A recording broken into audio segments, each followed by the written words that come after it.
Baik, saudara-saudara, kita lagi mau ngomong tentang rapture. Rapture ini adalah satu doktrin yang berulang-ulang, bahkan saya hampir bisa katakan saudara-saudara, 99% gereja hari ini mengajarkan tentang rapture. Apa itu rapture? Rapture itu adalah berasal dari bahasa Inggris, ya. Bahasa Latinnya adalah rapio. Rapio itu artinya merampas. Maksudnya apa nih? Ini pengajaran apa nih? Ini adalah pengajaran yang mengatakan bahwa akan ada peristiwa pengangkatan orang percaya, ya, orang percaya yang sejati, ya, yang terjadi tiba-tiba untuk berjumpa dengan Yesus. Makanya kalau saudara lihat di gereja-gereja selalu diajarkan apa? Diajarkan bahwa oh, kamu nanti terangkat tidak? Nanti ketika terangkat itu semua orang hilang begitu dan sebagainya. Nah, itu kan kayak gitu saudara-saudara, ya. Nah, tujuannya apa? Tujuannya adalah menyelamatkan orang percaya dari kesusahan besar yang akan menimpa dunia menjelang kedatangan Yesus yang kedua kali. Kita akan sedikit mengelaborasi beberapa ayat yang seringkali dipakai oleh orang-orang tersebut yang mengajarkan tentang rapture, ya, tentang pengangkatan. Ini saudara cari di YouTube, banyaknya minta ampun, ya. Ngomong tentang pengangkatan, orang-orang tiba-tiba hilang, nanti katanya nanti begitu, itu banyaknya, dan boleh saya bilang 99% ngomongin begini. Saya jadi bingung ya, aduh kenapa bisa sampai begini ya, gitu ya. Ya begitulah ya. Saya pernah bikin videonya juga, banyak yang mengatakan saya sesat.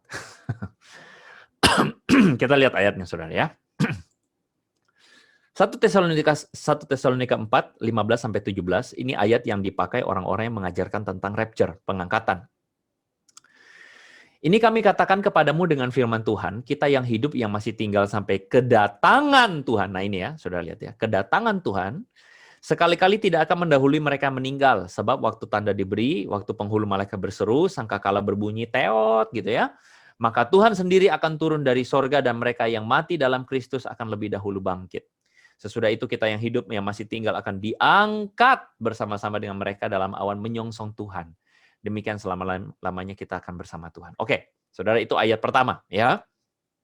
Ayat kedua yang dipakai untuk mengesahkan atau mendukung pengajaran tentang rapture ini, yaitu Matius pasal 24 ayat 40-41. Pada waktu itu kalau ada 2 orang di ladang, yang seorang di bawah, yang lain ditinggalkan. Kalau ada 2 orang perempuan memutar batu kilangan, yang seorang di bawah, yang lain ditinggalkan. Oke, itu ayat kedua.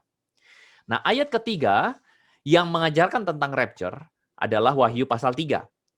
Karena engkau menuruti firman-Ku, tekun menantikan aku, maka aku melindungi, saudara lihat ini ya, melindungi engkau pada hari pencobaan, dan sebagainya, yang akan datang seluruh bumi untuk mencobai mereka yang diam di bumi.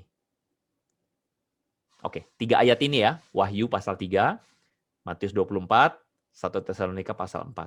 Ini adalah ayat yang dipakai untuk menegaskan teologi rapture.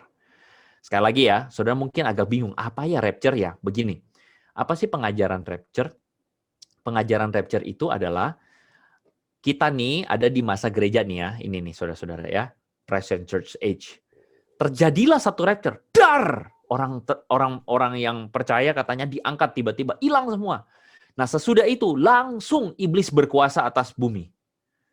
Ya, di mana apa? Di mana orang tuh akan mengalami penganiayaan, yang Kristen suam-suam, yang bohong-bohong itu ya, Kristen-Kristenan itu ya akan disiksa, yang tidak bayar perpuluhan akan kemudian apa? Mengalami penganiayaan dan sebagainya. Nah, begitu, Saudara. Setelah lewat penganiayaan 7 tahun, baru Yesus datang kembali. Saya ulang ya. Jadi Yesus itu ada 2 kali datangnya. 1 menjemput untuk rapture, yang kedua datang betul-betulan. Yang 1 datang untuk jemput doang, yang 1 datang untuk memerintah. Nah, begitu. Itu menurut pandangan rapture. Nah, saudara, saya mesti mengatakan bahwa ini adalah pandangan populer. Kedatangan Yesus terjadi 2 kali, yaitu fase pertama disebut rapture, itu tadi ya, pengangkatan orang percaya. Yang kedua, kedatangan yang sesungguhnya. Ya, sesudah rapture masa 7 tahun kesusahan dan antikristus muncul di masa 7 tahun itu. Ya, ini sekali lagi pandangan yang populer. Apa maksudnya populer? Yaitu yang tadi saya bilang. 99% saudara cari wahyu di dalam di dalam YouTube, bukan Alkitab ya, YouTube, atau saudara dengar di gereja, pendeta berbicara tentang ini, maka kayak begini yang mereka akan omongkan.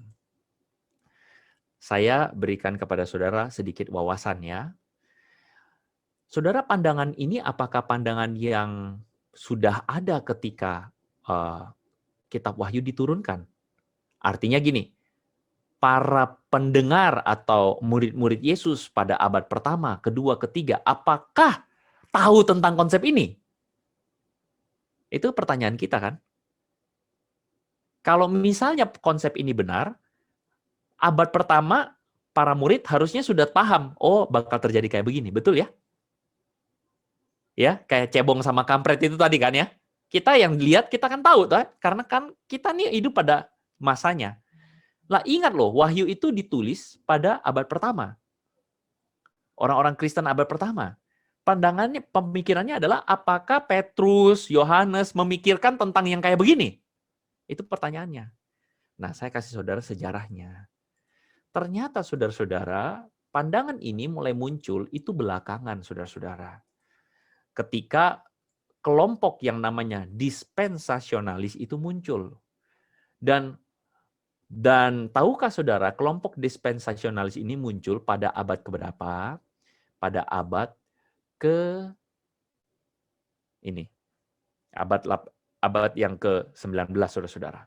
Pada tahun 1800 ketika ada seorang tahun 1800-an ya, ketika ada seorang pendeta namanya John Nelson Darby. Oke. John Nelson Darby ini adalah seorang pendeta yang pada saat itu menemukan ada seorang anak kecil, ya. John Nelson Darby ini dari Skotlandia ya. Dia ini menemukan ada seorang anak kecil yang bermimpi. Mimpinya itu apa? Mimpinya bahwa dia melihat orang percaya itu tiba-tiba menghilang. Orang-orang Kristen itu menghilang. Nah, John Nelson Darby itu berdasarkan mimpi anak muda ini, anak perempuan ini, dia belajar kitab Wahyu, lalu disitulah dia mengatakan bahwa, oh, ternyata akan ada pengangkatan. Ya, nah dari situ mulailah sebuah movement, kelompok yang namanya Plymouth Brethren. Apa itu Plymouth Brethren? Ini adalah kayak kelompok PA, yang mengajarkan bahwa Yesus akan datang segera. Karena ini ada mimpi nih, anak kecil ini mimpi nih, begitu. Dan waktu lihat di Alkitab, ternyata nih ada nih orang percaya nanti akan diangkat nih, gitu kan ya. Nah, mulailah dispensasionalis ini berkembang. Dispensasionalis ini apa? Ini kelompok yang mulai mencocok-cocokkan tanggal-tanggal atau tahun-tahun. Mereka bilang, oh seluruh bumi ini akan ada 7 bagian. 7 bagian nih ya. Nah, kita nih ada di masa yang keberapa nih, bagian keberapa nih, tahun ini ada masa di masa keberapa. Jadi mulai cocok-cocokan gitu saudara-saudara. Nah, penafsiran John Nelson Darby ini mempengaruhi seorang teolog namanya C.I. Scofield. C.I. Scofield ini adalah seorang yang kemudian menuliskan Alkitab, ya, menuliskan terjemahan Alkitab dan catatan kakinya, dan kemudian Alkitab ini tersebar luas dengan begitu marak sekali. Banyak orang bisa pegang ini Alkitab dan mereka belajar ini, ajaran ini nih. Mulai dari sini, pengajaran tentang akhir zaman, rapture itu berkembang, saudara-saudara. Saya ulang ya, sebelum John Nelson Darby, itu tidak ada pengajaran tentang rapture. Pengajaran rapture itu mulai ada pada abad 19. Dan di masa sekarang, kontemporer, ada 2 orang penulis namanya Tim LaHaye dan Jerry Jenkins yang menuliskan buku ini, Left Behind. Buku ini adalah, saya ulang ya, novel, fiksi, cerita. Oke, novel. Saudara tahu novel? Novel Titanic, novel Harry Potter, ya. Novel ini adalah menceritakan bagaimana orang percaya itu diangkat tiba-tiba, hilang. pada waktu apa? Antikristus mau berkuasa. Yang kemudian diangkat jadi film. Saudara sudah nonton film ini? Ya. Left Behind, begitu saudara-saudara. Oke? Nah, inilah akhir zaman yang dipahami oleh begitu banyak orang secara populer hari ini, saudara-saudara.